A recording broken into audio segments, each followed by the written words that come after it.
এই লক্ষ্মীকুলা মাঠেই যাত্রা মঞ্চে বোমা হামলা হয়েছিল, এই মামলা দেয়া হয়েছিল প্রফেসর ডক্টর আসাদুল্লাহ আল গালেব স্যারের উপরে। কিন্তু মামলা কি শুধু তিনি খাবেন? আপনি খেয়েছেন একটাও খাননি। তার নামে মামলা হয়েছে ষড়যন্ত্রে। একই রাত্রে 3 জায়গায় বোমা হামলা করেছে। একটা হলো বগুড়া লক্ষ্মীকুলা, আর একটা হলো গোপালগঞ্জে, আর একটা হলো গাইবান্ধা। কি পাওয়ার চিন্তা করতে পারছেন? তওবা তওবা তওবা, নাউযুবিল্লাহ, আস্তাগফিরুল্লাহ। যারা জীবনে কিছু করেছেন তাদেরই ইতিহাস রচিত হয়েছে। আপনি বসে থাকবেন, আপনাকে নিয়ে কেউ চিন্তাও করবে না। আরে গালি দিলে তাও ভালো, আপনাকে নিয়ে গালিও কেউ দিবে না। ওই যে হিংসার কথা বললাম না, আপনাকে বললে আপনি আয়োজন করতে পারবেন না, কিন্তু ছেলেরা আয়োজন করছে আর তাতে আপনার কুতানি শুরু হয়েছে। এটা তো ঠিক না। গালি দেন ভালো কথা, কিন্তু এত সুন্দর সম্মেলন আয়োজন করেছে, ধন্যবাদ পাওয়ার যোগ্য আপনি। সৌজন্য, ধন্যবাদ, শুকরিয়া না করলেও আল্লাহ রাব্বুল আলামিন প্রতিদান দিবেন ইনশাআল্লাহ।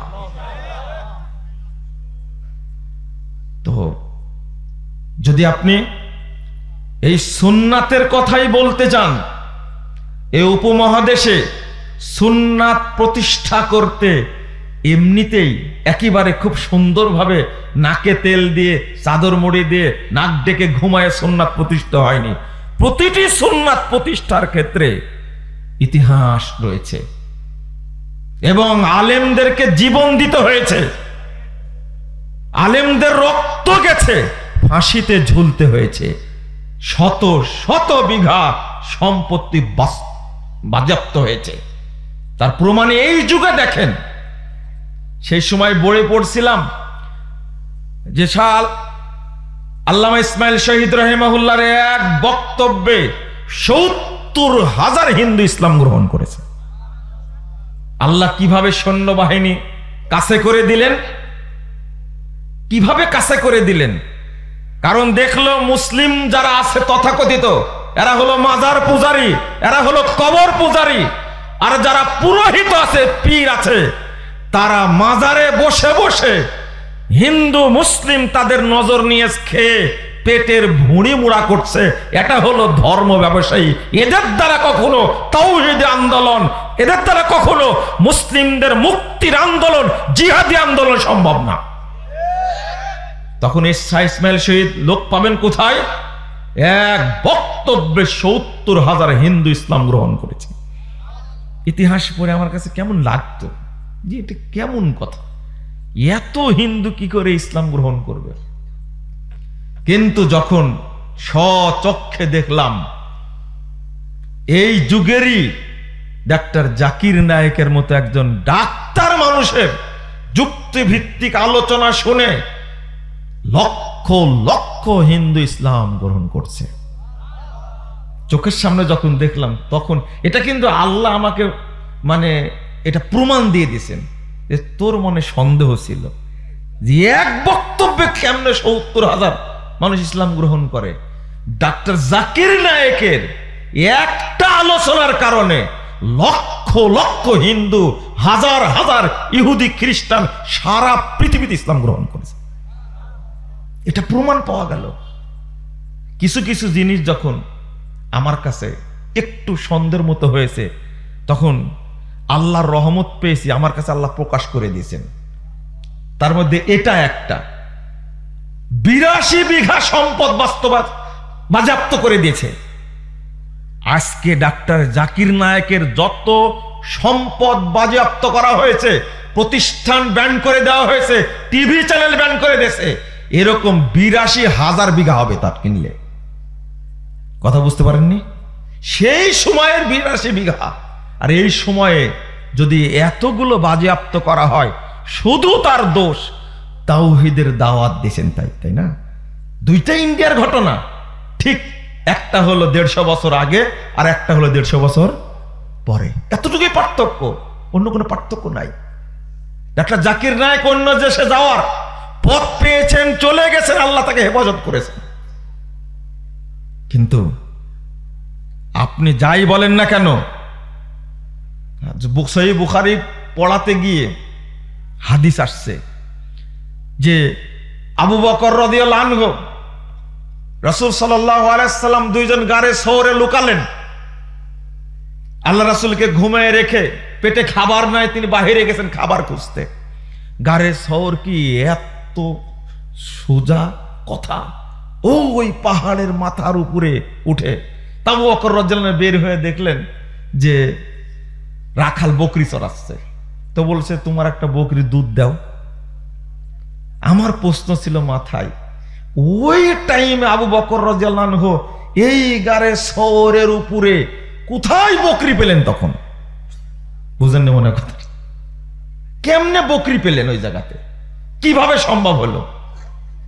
কিন্তু আমি 2014-15 সালে ওমরা করতে গিয়ে, আপনি কি চিন্তা করতে পারছেন, আজ থেকে 1400 বছর 1500 বছর আগের কথা সেটা, ওই টাইমে বকরির ছাগল চড়াচ্ছে।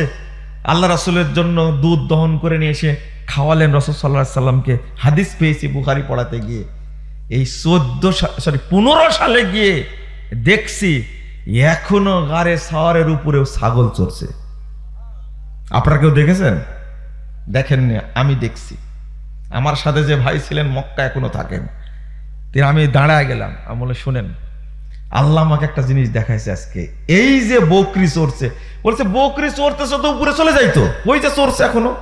ওই যে হাদিস অনুবাদ করি 1203 নম্বর হাদিস, পাহাড়ের চূড়ায় ইয়াজিবু রাব্বুকুম বিরায়ে গনাবিন ফিরাসে সাজিয়াতিন বিজাবাল।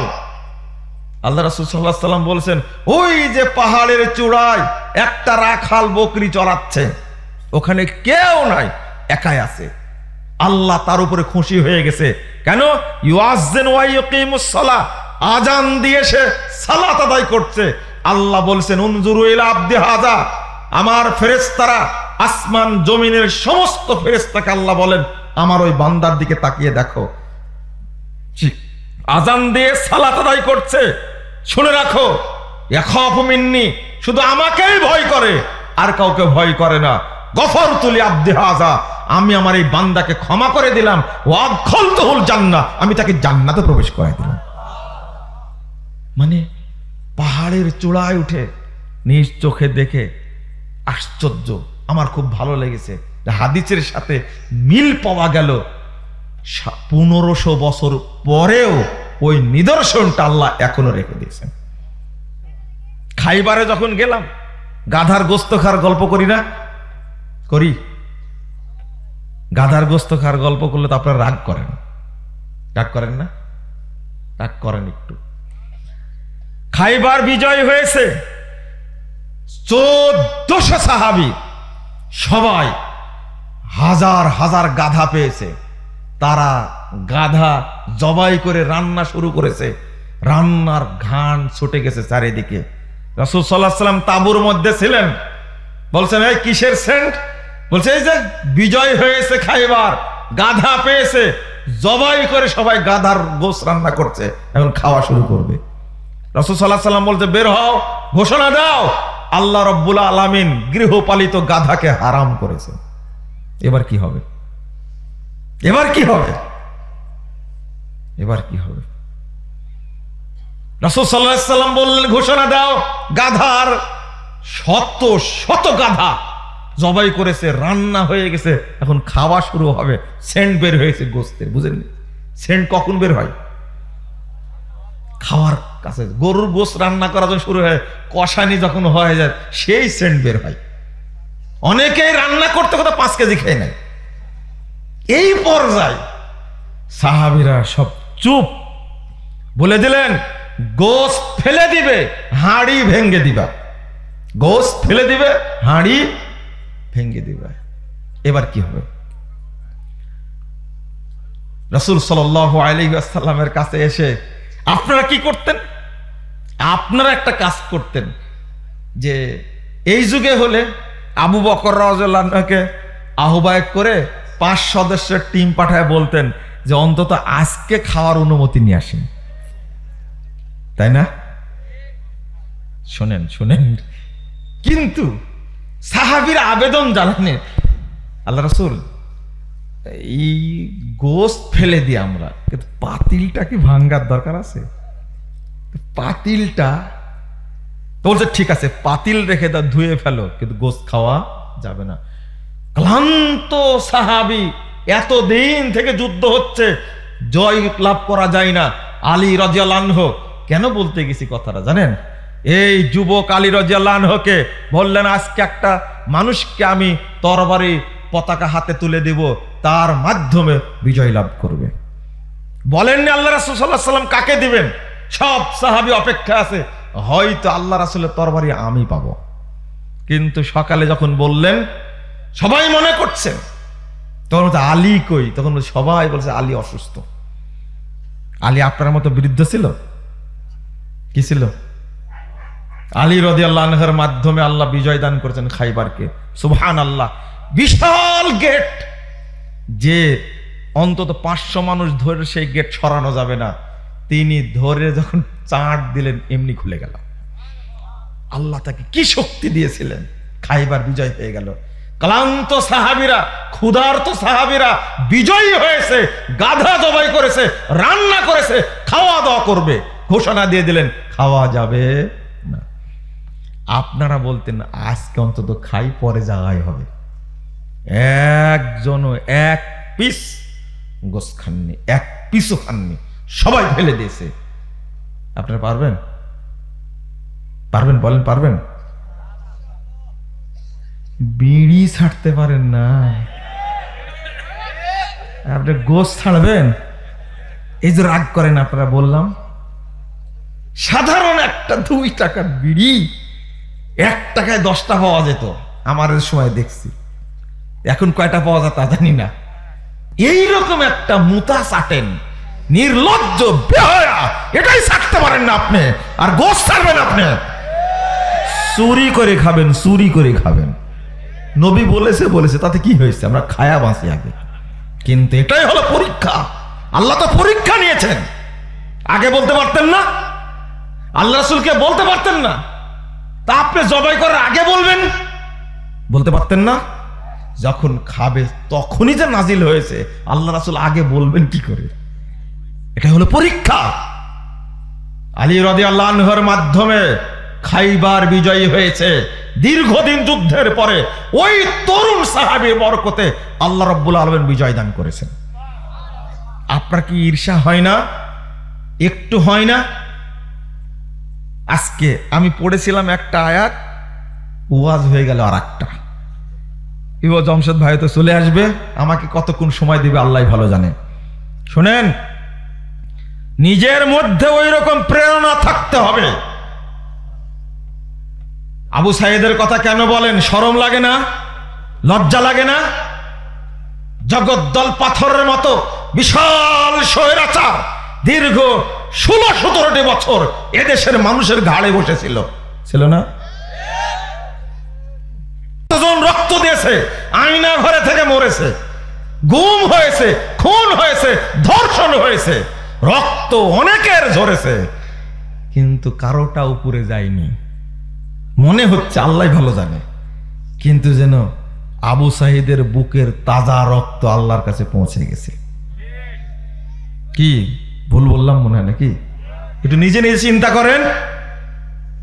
কেন গোটা দেশ ফুঁসে উঠলো? ছোট ছোট বাচ্চারা পর্যন্ত, 4 বছরের বাচ্চা এই ছাত্র আন্দোলনে অভ্যুত্থানে গিয়ে নিহত হয়েছে, হয়নি? 4 বছরের নারী, পুরুষ, ছেলে, মেয়ে, বৃদ্ধ, আবাল বনিতা সব মাঠে নেমে গেলে যেটা সম্ভবই ছিল না, 41 সালের আগ পর্যন্ত সম্ভব ছিল না। 31-এর আগেই ফাইনাল। বুঝেননি কথা? কি এত সুন্দরভাবে বলছে, পৃথিবীর ইতিহাসে সর্বশ্রেষ্ঠ নির্বাচন হয়েছে 2024 সালের 7ই জানুয়ারি। এর মতো নির্যাতন কোনো পৃথিবীতে হয়নি। ওরা বলছে নির্বাচন, আমি কি বললাম? নির্যাতন। বুঝতে পারলেন কথা? কি ভাষাই বলছে! এরকম ফেয়ার, এরকম ঐতিহাসিক, এরকম শুদ্ধ নির্বাচন কোনোদিনই হয়নি। মনে হচ্ছে শয়তান ডাইরেক্ট কথা বলতেছে এইরকম। লা হাওলা ওয়ালা কুওয়াতা, কি বাগাড়ম্বরী, কি কথাবার্তা, হিসাব নিকাশ কি। দেখতে দেখতে 15 বছর, সামনে আরো 5 বছর, মানুষ বাঁচে কয় বছর। রাওয়াহু ওবাইদুল কাদের। বুঝতে পারছেন কথা?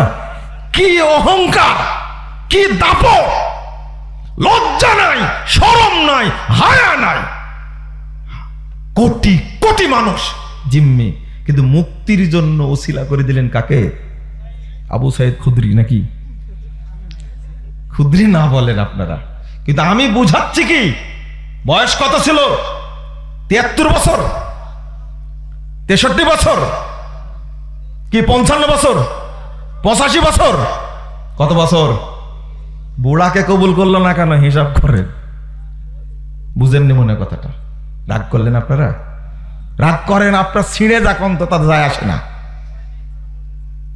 রাগ করেন আপনি। এই বাংলাদেশটা বর্তমানে এই ছাত্রদের প্রতি আমার যথেষ্ট মহব্বত আছে, কারণ আমিও তো ঠেলা খেয়েছি বক্তব্য দিতে গিয়ে। DB, NSI, DGFI, CTSB, CID, কত রকমের টিকটিকি আছে। এরা যে পরিমাণ ডিস্টার্ব করেছে তার হিসাব করা যাবে না। আমি একদিন বলেছিলাম খুতবায়, তোমরা আলেমদের ব্যাগের মধ্যে ককটেল খোঁজো, বোমা খোঁজো, কিন্তু পিলখানায় 56 জন অফিসারকে মেরে ফেলে দেওয়া হলো, তোমরা আজও কেন বের করতে পারো না? এরা সব হলো ভারতের দালাল, এরা হলো সব চামচা, এদেশের শত্রু এরা। কেন ঘটনা ঘটলো? এতগুলো প্রাণকে হত্যা করে কেন হলো? তুমি সিআইডি কি করেছো? ডিজিএফআই কি করেছো? এনএসআই কি করেছো? ডিজিএফআই তুমি ডিবি কি করেছো? আর আলেমদের দেখলেই মনে হয় এর ব্যাগের মধ্যে বোমা আছে। এরা হলো জঙ্গি। কিসের গোয়েন্দা এরা? এতদিন তাবেদারি করেছে, গোয়েন্দাগিরি করেছে এই দেশটাকে ভারতের হাতে তুলে দেওয়ার জন্য। এদেশের সন্তান আমি না? আমি টুপি মাথায় দিয়েছি, এটাই আমার অপরাধ? এটা গোয়েন্দা বেটা, তুমি মূর্খ। একজন আলেমকে সম্মান করতে জানো না?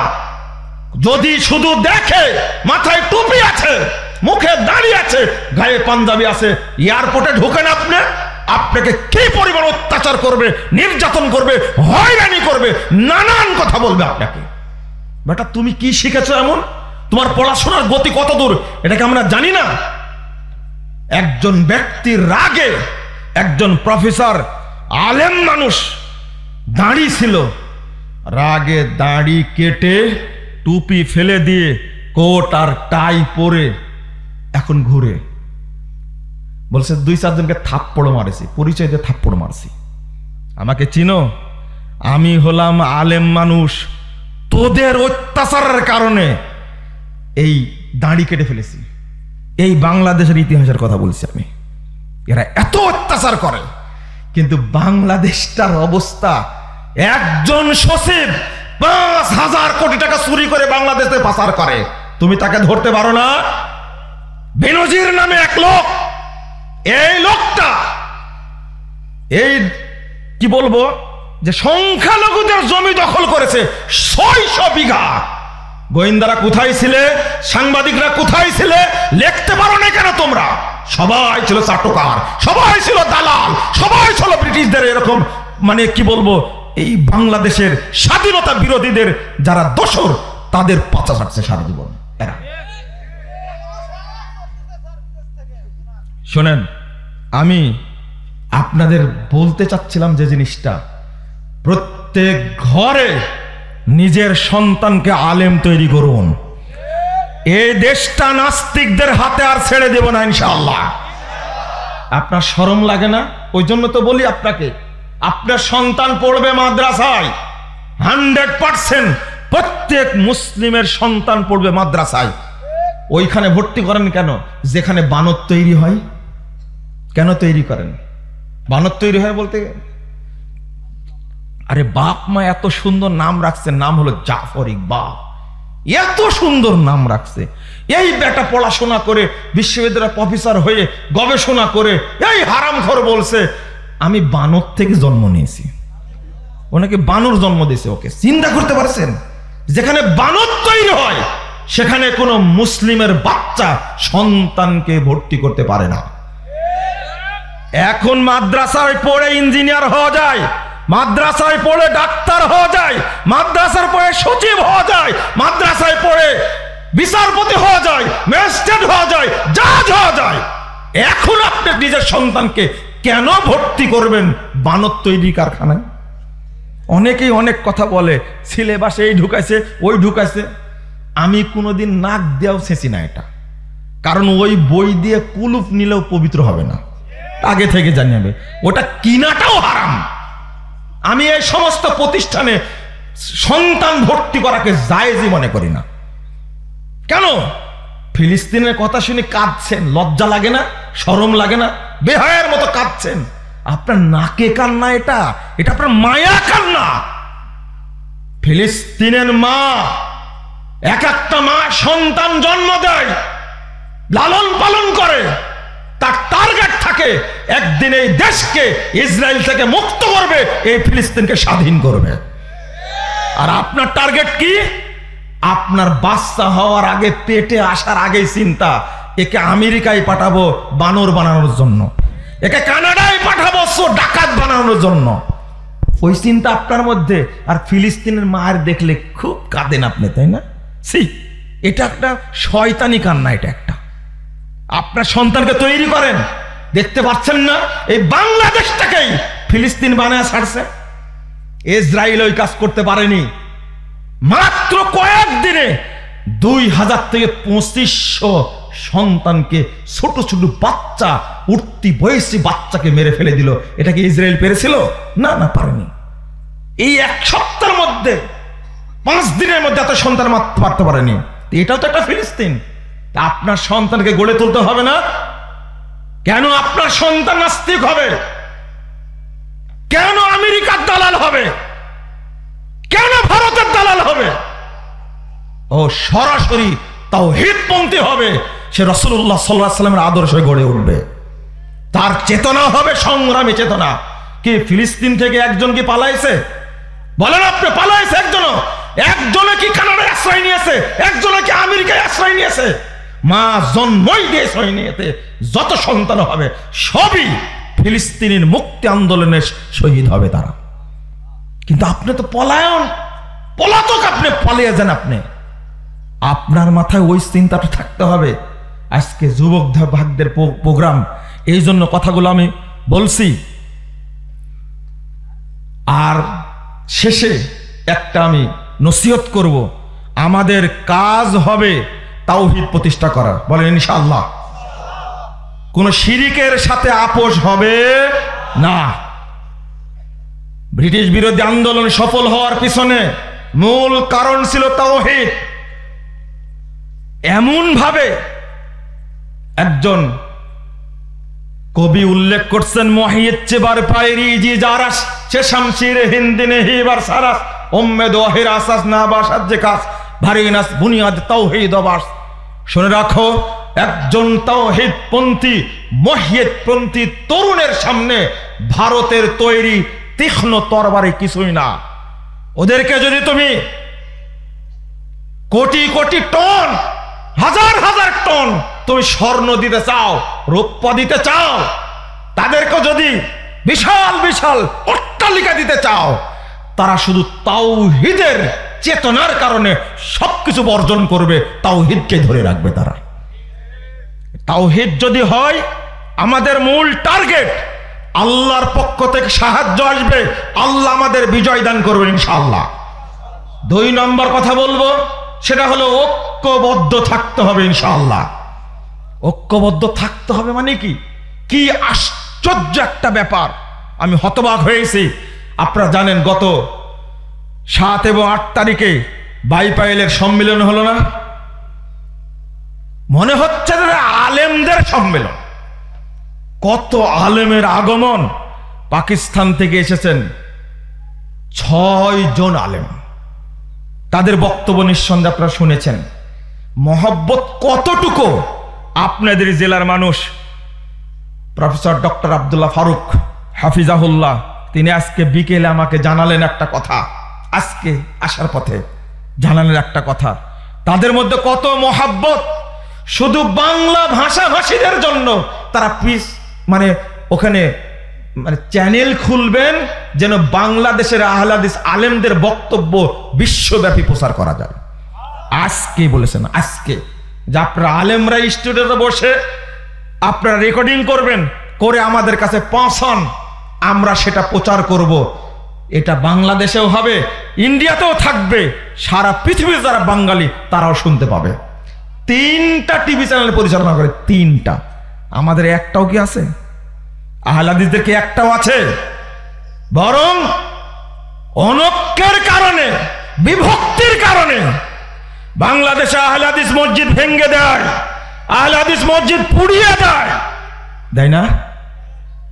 আমরা একটা সংবাদ সম্মেলন করতে পারি, কত প্রশাসনে লোক আছে, তারা বলতে পারে মসজিদ তৈরি করবে, বাধা আসবে কেন? বাধা দেয় কারা? যারা পিস টিভি বন্ধ করেছে তারাই বাধা দেয়। বাংলাদেশে বহু 27টি বেশ্যালয় আছে। কয়টা? 27টি বেশ্যালয় আছে, পতিতালয় আছে। এইগুলো বন্ধের জন্য কোন মুলবি, কোন পাগড়ি পরা কেউ কি আবেদন করেছে? বাংলাদেশে কতগুলো চ্যানেল, ইন্ডিয়ার চ্যানেলগুলো খুলে রেখে বাংলাদেশের তরুণ তরুণী, কপতি ছেলে মেয়ে, নারী পুরুষ, ছাত্র ছাত্রীকে একবারে ধ্বংসের কিনারায় নিয়ে গেছে। রাত 12টার পরে চ্যানেলগুলো চলে নাকি খুবই খারাপ চলছে। এদেশে 14ই ফেব্রুয়ারি আসছে, বাংলাদেশের তরুণ তরুণের মধ্যে শয়তান এমন ভাবে পরিবেশ সৃষ্টি করবে, কেউ পবিত্র থাকবে না, সব অপবিত্র হয়ে যাবে। 13ই ফেব্রুয়ারি, 1 ফাল্গুন, এই 2টা দিবস এই মাসেই। এরপরে আসবে 21শে ফেব্রুয়ারি, আর একটা দিবস আসবে না? এই দিবসগুলোতে কি করে? কেন? ও মুলবি, ও মুন্সি, তুমি কোনদিন 14ই ফেব্রুয়ারির এই লুচ্চা দিবস বন্ধের জন্য আহ্বান করেছ? করেনি। এতগুলো চ্যানেল চলে বাংলাদেশে, ইন্ডিয়ার চ্যানেল চলে, যার দ্বারা ক্ষতি হচ্ছে। এই চ্যানেলগুলো বন্ধের জন্য এই পাগড়িওয়ালা, এই টুপিওয়ালা, এরা কেউ কখনো আবেদন করেছে? আবেদন করলো কিসের? পিস টিভি বন্ধের। কি বন্ধের? পিস টিভি বন্ধের আবেদন করলো। এই জন্য আমি বলে মুখ পোড়া শয়তান এরা। আল্লাহ যেন এদেরকে হেদায়েত দান করেন, আমিন। বন্ধুরা আমার, কষ্ট হয় বর্তমান প্রেক্ষাপট কথা বলি। যদি আজকে আহলে হাদিসরা ঐক্যবদ্ধ থাকতো তাহলে সহজে একটা আহলে হাদিস মাদ্রাসা, একটা আহলে হাদিস মসজিদ বন্ধ করতে সাহস পেত না। তারা একটা মসজিদ তালা দিতে, আগুন দিতে, ভেঙ্গে দিতে কোনো সাহস পেত না। আজকে তরুণদের বলবো ঐক্যবদ্ধ থাকতে হবে। ব্রিটিশ বিরোধী আন্দোলনে ঐক্যের ঘাটতি ছিল, তখনই বলেছিলেন বাতানে শুআব কাবাইল কো তোড়ো, রুসুমে খুন কে সালাসিল কো তোড়ো, এই দিনে মুহকামে হি ফাতেহবাব কে দুনিয়া মে তাওহীদ হবে হিজাব। যত দলীয় বিভক্তি আছে সব ভেঙ্গে চুরমার করে দাও। যত রকমের মাসালা নিয়ে, রসম নেওয়াজ নিয়ে ইখতিলাফ আছে সবগুলো চূর্ণ বিচূর্ণ করে দাও। এই দিনে মুহকাম, এই ফাতেহবাব কে দুনিয়া মে তাওহীদ হবে হিজাব।